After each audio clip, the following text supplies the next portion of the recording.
మీరు ఎప్పుడైనా కొండను చీల్చుకుంటూ ముందుకు వెళ్తున్న నదిని చూసారా? కొండలు నదికి చుట్టూ అడ్డంగా ఉంటాయి. దాన్ని ఆపాలని చూస్తుంది, కానీ ఆపలేకపోతుంది.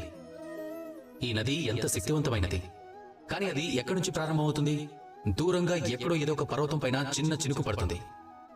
దాంతోపాటు మిగిలిన వాటిని కలుపుకుంటుంది. దాని శక్తిని కాస్త పెంచుకుంటుంది. ఆ తర్వాత అన్ని ఆటంకాలను ఎదుర్కొంటుంది. ఎన్నెన్నో కష్టాల నుంచి అది బయటపడుతుంది.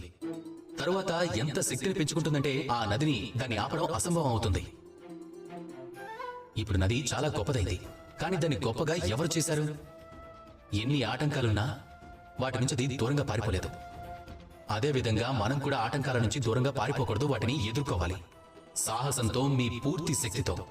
అప్పుడు మనం నేర్చుకోగలుగుతాం, అప్పుడు మనం ముందుకు వెళ్ళగలుగుతాం.